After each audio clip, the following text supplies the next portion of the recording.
So in the stacking world, I'm not going to go to Capital One first because that means I'm going to get an inquiry on Experian, on TransUnion, and on Equifax. And that's not a good stack method because now you just ruined it. You've made the stack uneven. The goal is to. You mentioned the other day that there are 3 methods to credit stacking. What are those methods and how can people do that in today's economic climate? All right. So the 3 methods of credit stacking, right? First, I want to just explain what credit stacking is before I Yeah. tell you what the methods are. So credit stacking is understanding what the credit reporting agencies are, where the banks are pulling from, meaning which credit reporting agency are they talking to? Is Chase talking? Is Chase looking for your information from Experian? Or are they going to TransUnion? Are they going to Equifax? Like, who are they talking to? And once you understand where they're getting your information from, that's how you stack your primary accounts on your profile. So once you understand where they're pulling from, and don't think like, oh, they're gonna tell you, because they're never going to tell you ever. But you can go on websites like Credit Boards, Doctor of Credit, and see what people are telling you where their information is getting pulled, because it's a collection of data. That's all a credit report is. It's a collection of data.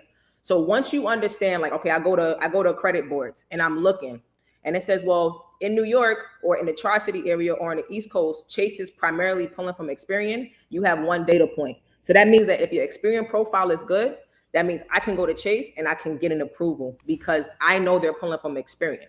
Now, another bank like Capital One doesn't just pull from one credit report. They pull from all three. So in the stacking world, I'm not going to go to Capital One first because that means I'm going to get an inquiry on Experian, on TransUnion, and on Equifax. And that's not a good stack method because now you just ruined it. You've made the stack uneven.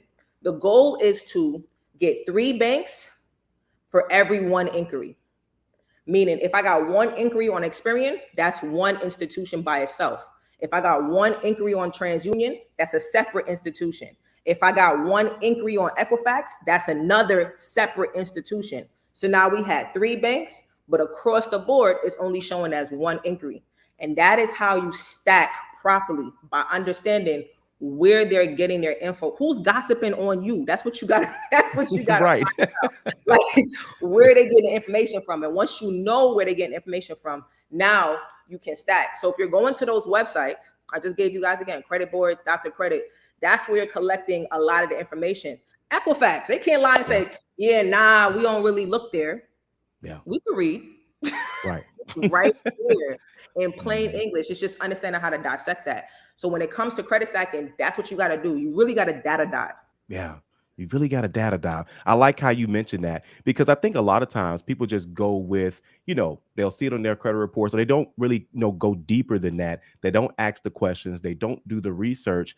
And sometimes people don't know what to research. They don't know where to start. But that's why we bring people like, people like you, here to the channel.